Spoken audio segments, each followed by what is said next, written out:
Hello, Indiegogo, Internet, Facebook, wherever this video may end up. It's Kyle Johannesson, your writer-director of the short film A Bad Luck Guy in a Bad Luck Town. And I got here right in front of me Joe Botsch, the one and only Joseph Bartholomew Botsch. That is his middle name. Don't let him tell you otherwise. That's right. Now, what you might not know is, or you should know by now, is that A Bad Luck Guy in a Bad Luck Town is based on a short story that Mr. Botch here wrote.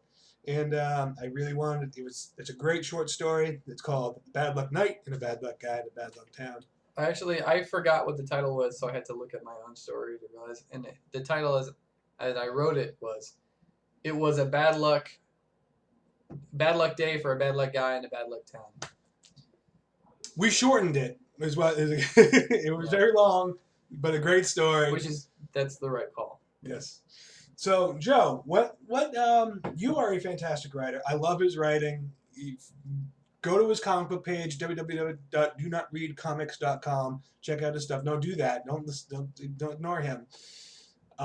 When you write a short story, what is the first thing that comes to your mind? What inspired? I mean, that's a stupid question. What inspires you? But what inspires you? Well, I like to think of story writing as sort of that old idea about sculpting, that Michelangelo would look at a brick of marble as if the sculpture was in there and needed to be freed, sort of. Like it was in there inherently, and all he needed to do was take away everything that wasn't in the sculpture. I'm nothing like Michelangelo.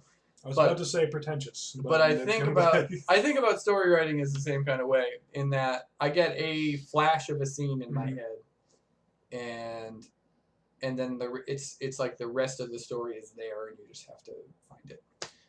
So you have one idea, one flash of an idea, and the story is there, and you just have to it's almost like you're remembering something you forgot. Like the story is there, and you just have to find it. So with this particular story, I was thinking a lot about curses. I think curses are really cool and interesting, and I kind of like the occult, though I'm not at all superstitious myself. And I was interested in that idea, so I was thinking about what if a guy was kind of cursed to have bad luck, and what's the idea of that story? Well, I loved it when I read it. I read the short story literally the day after I finished wrapping Devil May Care, and I had no idea what I was going to do next. And then he read us the short story, and I'm like, this is it. I have it. This is what I want to do next. And we've been working on it ever since. That was almost a year ago. Yeah.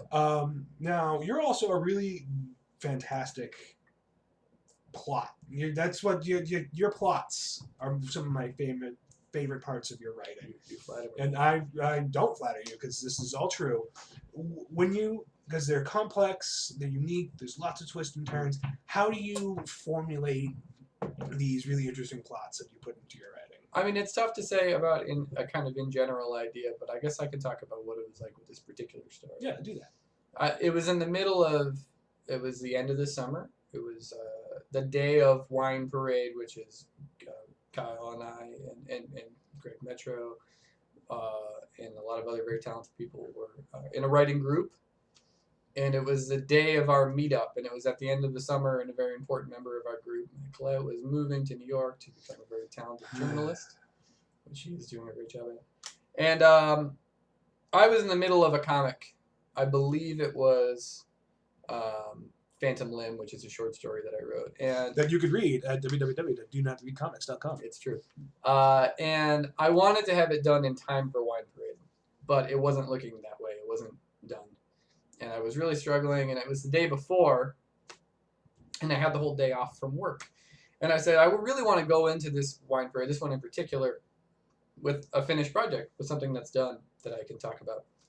So I said, you know what, I haven't done in a while, let me write a story. You know, I thought I'll keep it simple, I'll make it a few pages long, and see what I can do.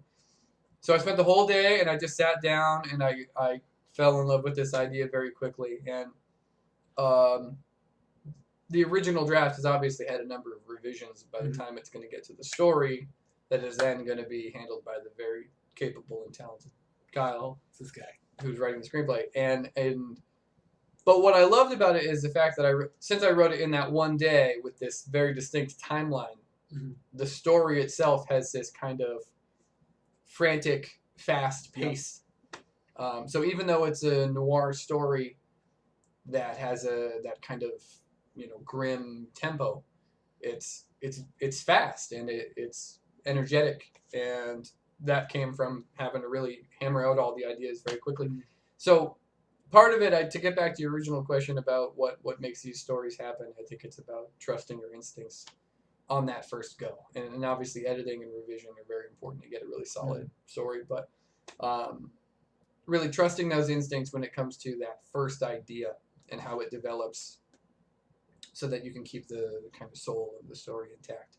And I think that with this story, it was obviously a pleasant surprise because I had written it very quickly, and then in this excellent timing where Kyle had just finished up his amazing project, Devil May Care, it fit really well. It was fun for me and a great aesthetic for Joyce Mary Frog. And yeah. Cool. Now, you're also a really talented artist. I have a piece of his art sitting right over there. He made for me for my birthday. It's on the ground. It is on the ground. My apartment is not worthy for this picture. All right. Now, when you're and again, you can see his art on his website, www.donotreadcomics.com. When you go to sit down to write a comic book, what comes first? Is it the plot? Is it the story? Or is it the images that you? That's a good question, and it's varied a lot from story to story. So a lot of my stories have no dialogue, and because of that, there's definitely a sense of imagery going on. But I think in general, it's an idea that's about. I think short story in comic book format is a fun challenge because it takes a lot. It takes many pages to tell a subtle story often. So getting a story that has a nice flow and an arc and characters that you could get into in just 8, 12, 24 pages is challenging. So when it comes to comics and developing a short story, for me, it's about trusting each individual step of the process. So I take the idea and I just want a good story, a solid hook, an interesting concept. And then when you're doing the penciling, you start to think like, oh, like what I love is that you're taking moments that your reader is going to flash through. You're going to read a panel and then the next panel and the next panel. And each of those panels took me 2 hours, 4 hours, 6 hours each. And the reader is reading them like this. So in that time that you have to that I have to flesh out the panel and the story in each individual page, you can sew in a lot of details. So some of my favorite comic books, for instance, I'll go buy an old standby and go with something like Watchmen or V for Vendetta. What I love about those comics is that each individual panel has so much detail sewn into it, and you can read that comic 30 times and always find something else. My friend Paul Butler pointed out to me recently that I'm broke all the time. So when I first started buying comic books, I liked the kind of comics that you can read over and over again. So I like hiding little details and looking for little details. Oh, you've mastered that. You've mastered that. It's one of my favorite things about your comic books is there's always there's the initial story, but then you read it once and there's the story there and it's complete.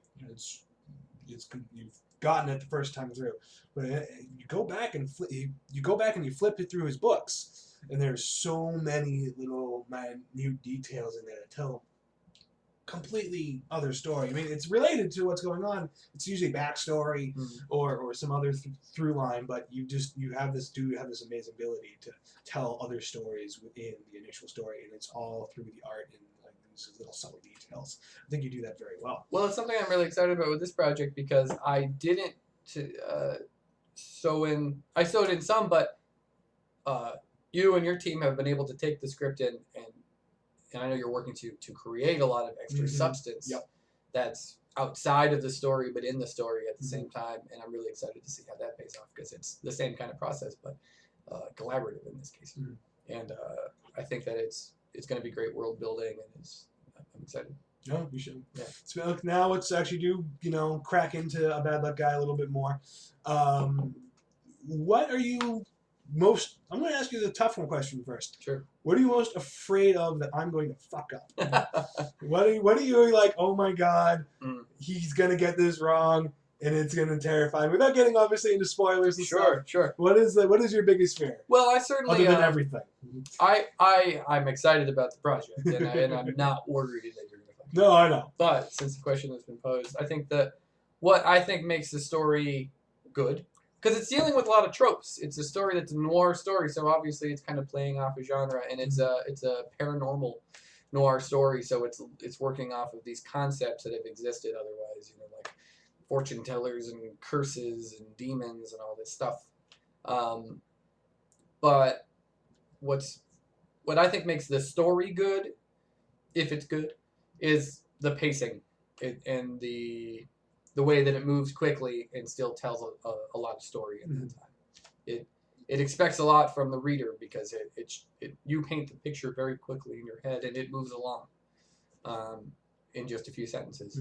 So I think making sure that it's a story that really fills that world and maintains that pace and that sense of humor, because it's written to be a comedy. It's fun and funny. Very funny.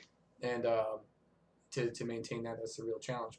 But we've talked many times about the project, and I know the things that you love about it are the things that I love about it, and I've got great faith that it'll be a great adaptation. I'm really excited to see the film. And that is kind of our goal, is to maintain that pace, because it's a really quick read, and it's so much fun, and it's another thing that makes it feel really quick, and that's something we hope to capture. What are you most excited about?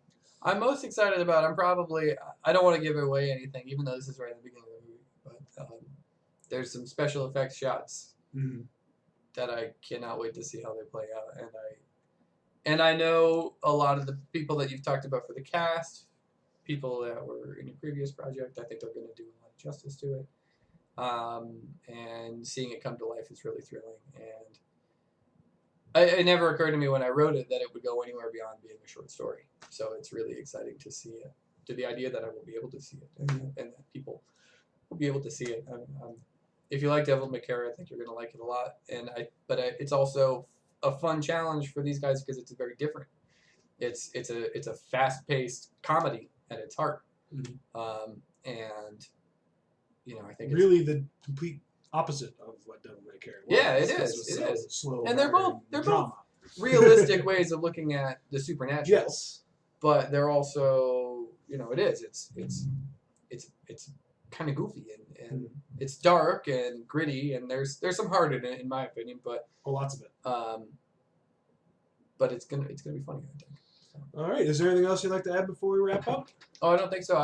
I'm very excited about the project, and I think that Indiegogo is a great opportunity for these guys to make it a reality. And I really respect the attitude that Kyle and his team has about the way they want to handle the project, because they want to pay the little guy on this project.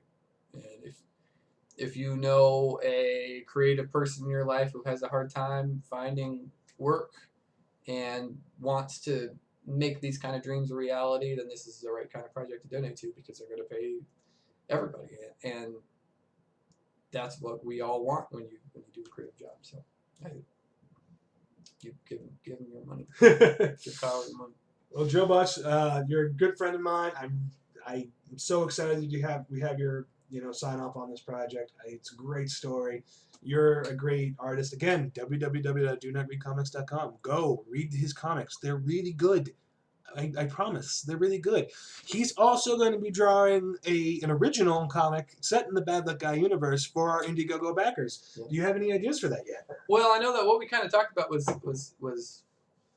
I don't know. I'm excited. I think it'll have to kind of work in conjunction with the film, because I want to make sure that it really not only has the tone of the original story, but works well with what you guys are doing. And I'm really thrilled by the opportunity, because I always love to make a nice comic. And it's a wide world in a very short story. So, yeah. Cool. Well, that's all we're going to do for tonight, folks. We've been talking for a good long while. Again, check them out, www.donotreadcomics.com. Also, check them out on Tumblr. Just check out Botched, BOTSCHED. And again, we are trying to pay, he touched on it, we're trying to pay everyone, even the production assistants. get paid to work on this movie. The production assistants on an independent film get paid. Mhm. That's insane. So good night, Indiegogo. Thank you so much for all your donations, and God, the referrals have been amazing. Almost 800 referrals, which is probably like 4 times what we had on Devil May Care. You guys are really doing a great job getting all the word out. So again, thank you guys so much, and you have a great night, and we'll see you around town.